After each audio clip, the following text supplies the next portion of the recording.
안녕하세요. 현아아빠 부동산TV의 김여사입니다. 오늘은 성남에서 가장 많은 관심을 받고 있는 성남 랜드마크 도안 중위구역에 대해 살펴보도록 하겠습니다. 도안 중위구역이 현대건설로 건설사가 선정된 이후 많은 분들이 문의를 주시는데요. 그래서 오늘은 성남 도안 중위구역 내 홍지목 공인중개사 사무소 대표님을 모시고 성남 도안 중위구역에 대해 이야기를 들어보려고 합니다. 안녕하세요, 대표님. 네, 안녕하세요. 오늘 인터뷰에 선뜻 응해 주셔서 대단히 감사합니다. 네. 요즘 부동산에 대한 상담을 하러 오시는 손님들과 상담을 하다 보면 요즘 손님들께서 성남 재개발에 관심이 꽤 높으시던데요. 도안 중위구역은 좀 어떤가요, 사장님? 도안 중2구역 같은 경우에는 워낙 이제 입지적인 위치가 뛰어나기 때문에 투자자들의 관심이 굉장히 많은 곳입니다. 특히 도안 중1구역과 비교해보면 여기가 섹터가 그렇게 크지가 않아요. 조합원 수도 뭐 370명 정도? 그러다 보니까 도안 1구역과 섹터가 많이 작은데, 그러다 보니까 물건이 굉장히 매물로 나오는 경우가 많지 않습니다. 올해 초 시공사 선정 이후에 문의 전화가 굉장히 많이 오고 있습니다. 문의 전화가 많이 오더라도 사실은 추천해 줄 물건이 많지가 않아요. 워낙 이제 여기가 미래 가치가 높기 때문에 조합원들도 이거를 싸게 내놓거나 물량을 뭐 매도하려고 내놓는 경우가 전혀 없어요. 그래서 물건 나오는 것도 보면 낮지가 않거든요. 가격이 저렴하지가 않아요. 그래서 투자자는 금매지로 물건을 찾고 있는데 물건이 안 나오기 때문에 저희가 실제 현업에서 보면 매매까지 이루어지는 경우가 그렇게 많지는 않습니다. 네. 정말 너무 자세하신 설명 너무 감사드립니다. 정말 너무 자세하게 잘 알게 되어서 너무 기쁘고요. 그럼 도안 중위구역은 용적률과 건폐율에 따른 아파트 평형별 세대 구성과 오피스텔 세대수, 상가 비율은 어떻게 되나요, 사장님? 도안 중위구역의 전체적인 건축 계획안을 제가 좀 설명을 해드리겠습니다. 규모는 지하 5층, 지상 42층으로 초고층으로 지어지게 되겠고요. 세대수는 아파트가 918세대, 오피스텔은 300실 정도 계획하고 있습니다. 건폐율과 용적률을 보면 건폐율은 58% 정도, 그 다음에 용적률은 500% 정도 예상하고 있습니다.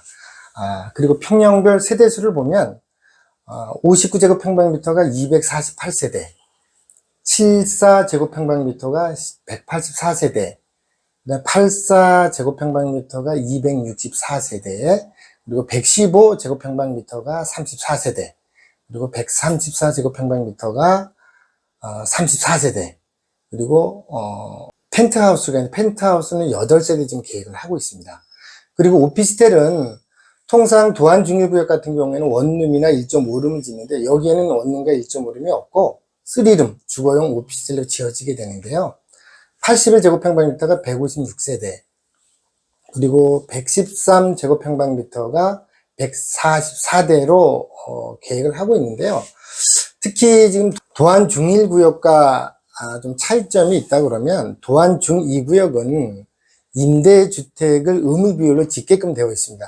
그건 왜 그러냐면 법 개정이 되어서 도시환경 정비 사업 자체가 재개발이라는 개념으로 통합이 되어서 재개발 같은 경우는 임대주택을 필히 지어야 되거든요. 공공개발이라는 그 의미가 있기 때문에.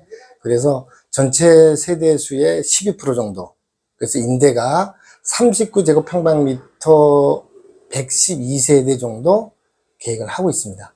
상가의 경우에는 제가 며칠 전에도 조합장님과 만나서 대화를 나눠봤는데 상가 면적 비율을 어떻게 할 것이냐에 따라서 전체적인 건폐율과 용적률의 변화가 있기 때문에 계획은 6대4, 7대3 정도로 계획을 하고 있는데 전반적인 그 상가의 어떤 그 면적과 개수는 조합원들의 의견을 결정해야 되기 때문에 아직까지 확정된 거는 없다라고 하는 게 조합장의 의견이고 조합원들의 의견이라고 알고 있습니다.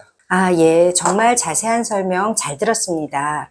그럼 사장님, 도안 중위구역에 대한 일반 분양 물량은 어느 정도로 예상하고 계시는지, 아파트, 오피스텔, 상가까지 일반 분양 물량에 대해서 설명 좀 부탁드립니다. 네. 도안중립구역의 일반 분양 세대수는요, 여기가 총 조합원 수가 377명 정도 되는데요. 아까 말씀드렸듯이 아파트 공급 세대 계획이 918세로 되어 있는데, 918세대 중에 조합원 수 377명 중에 그 51명 정도는 소액 지분을 갖고 있는 사람들로서 아마 오피스텔을 받게 될 거예요. 그래서 그 사람들을 빼게 되면 실제 조합원 수가 326세대가 되는데요. 총 918세대 중에 326세대를 빼면 아마도 600세대 정도를 일반 분양이 아마 될 것 같고요. 오피스텔 같은 경우에는 총 300세대인데 그 소액 지분을 갖고 있는 분들은 오피스텔을 받게 되는데 그분들 51명을 제외하면 250세대 정도를 아마 오피스텔은 일반 분양을 할 것으로 보여집니다. 네, 그렇군요. 향후 도안중위구역이 김 여사 생각으로는 성남의 랜드마크가 되리라 예상하는데요. 홍지모 사장님은 도안중위구역이 향후 어떻게 변화하리라 생각하시나요? 성남 도안중위구역 같은 경우에는 성남 재개발구역 중에서 위치가 가장 뛰어나기 때문에 향후 아파트가 지어졌을 때 성남의 아파트의 가치를 이끌고 갈 수 있는 그 선도적인 역할을 하리라고 저는 생각을 하고요. 그렇기 때문에 투자자들의 관심도도 굉장히 높다라고 볼 수 있습니다. 예, 그렇군요. 저도 사장님 말씀에 전적으로 동감합니다. 그리고 도안 중위구역 앞에 법조단지가 들어온다는데 법조단지는 개발 일정이 어떻게 되고 법조단지로 인한 도안 중위구역은 어떤 후광 효과가 있을까요? 법조단지의 경우에는 결론적으로 말씀드리면 2025년 건축을 해서 2028년 완공 예정에 있습니다. 특히 이제 법조타운 부지 같은 경우에는 최근에 33,000제곱평방미터에서 10,000제곱평방미터 늘어난 43,000제곱평방미터로 확대하는 도시관리 계획을 변경하는 절차를 끝낸 걸로 알고 있고요. 법조타운 같은 경우에는 이제 성남지원, 성남지청, 그리고 법조타운 직원들을 위한 그 후생복지시설, 기숙사와 어린이집이 같이 이제 들어오는 걸로 알고 있고요. 사실은 법조타운 같은 경우에는 제가 이 중앙동에서 이제 현업을 한 지가 16년 정도 되는데 그 전부터 20년 이상 흉물스럽게 방치되어 있었는데요. 이렇게 해서 법조타운이 계획대로 지어지게 된다 그러면 그 도심의 가장 그 중요한 위치의 그 공동화 현상은 이제 사라질 것으로 보고요. 도안 중 2구역과 마주보고 있게 되는데 도안 중 2구역이 가장 그 후광 효과를 볼 수 있는 곳이기도 한데요. 법원이 들어서게 되면 주변에 아파트나 주택단지로 이루어져 있기 때문에 상가가 많지가 않아요. 그래서 도안 중 2구역이 아파트가 들어서게 되면 가장 크게 이제 후광 효과를 볼 것 같은데요.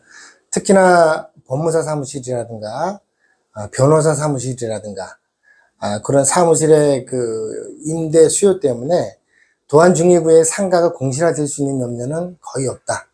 저는 이렇게 이제 평가를 할 수 있겠고요. 특히나 그 여기 도안중위구역 같은 경우에는 단대구역 3번 출구에서 저희 사무실 앞까지 480m 정도 되는데요.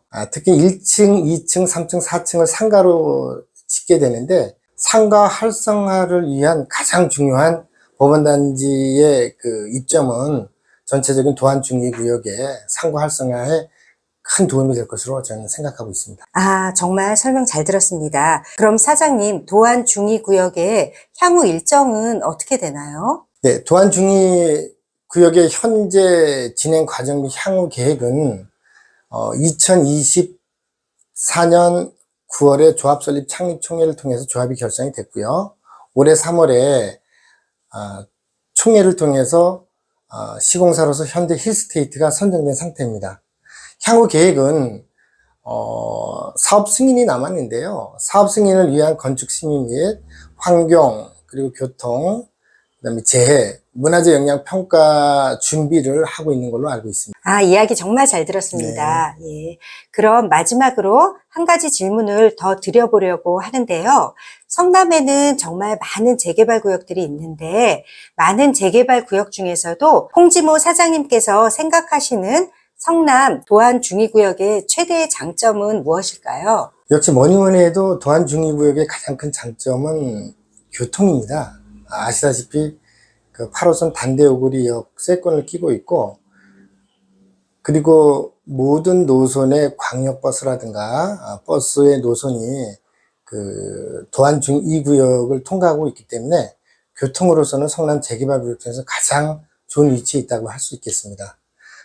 그리고 다른 것보다도 성남 재개발 구역을 보게 되면 사실은 성남은 언덕이 많아요. 그런데 유일하게 100% 평지로 재개발을 하는 곳이 도안 중2구역이라고 할 수 있습니다. 그리고 도안 중2구역을 중심으로 해서 맞은편에는 법조타운이라든가 구도심의 중앙공원, 그리고 유통센터인 세이브존, 이러한 모든 것들이 어우러져 있기 때문에 성남의 미래가치, 도안 중2구역의 미래가치는 가장 좋다라고 볼 수 있습니다. 그리고 가장 중요한 부분은 워낙 이쪽이 성남의 랜드마크가 될 것이 자명하기 때문에 지금 현재 계획하고 있는 것은 아파트, 일반적으로 보면 아파트 같은 경우에는 획일적이잖아요. 그런데 계획을 들어보면 동별로 외관 디자인도 차별화해서 그 성남의 랜드마크가 되지 않을까 이렇게 봅니다. 요즘 추세가 아파트 단지 내의 커뮤니티 센터에 고급화 차별화 전략을 줄 수 있는데요. 특히 여기 같은 경우에는 3, 4층이 입주민들을 위한 커뮤니티 센터로 지어지기 때문에 그 커뮤니티 센터는 그 고품격 커뮤니티 센터로 지어진다는 것을 제가 알고 있거든요. 그래서 입지, 아파트의 어떤 전체적인 고품격화, 이런 걸로 인해서 성남의 미래가치, 성남의 아파트를 이끌고 간 가장 핵심적인 아파트가 되지 않을까, 저는 개인적으로 그렇게 생각을 하고 있습니다. 도안 중2구역의 가장 큰 장점은 단대 오거리 3번 출구와 지하를 연결하는 연결공사가 계획되어 있기 때문에 그 연결공사의 최대 장점은 그만큼의 그 고객들을 유입하는 데 있어서 가장 큰 장점이 되지 않을까 이렇게 생각을 합니다. 정말 좋은 말씀 감사합니다. 오늘 유익하고 좋은 말씀 해주신 홍지모 사장님께 다시 한번 감사의 말씀 드립니다. 네, 감사합니다. 오늘은 성남 도안 중2구역에 대해 살펴보았습니다. 앞으로도 성남 재개발 구역에 대한 인터뷰는 계속 업로드할 예정이니 많은 관심 부탁드리고요. 오늘 영상이 마음에 드셨다면 구독, 좋아요, 알림 설정 부탁드립니다. 감사합니다. 감사합니다.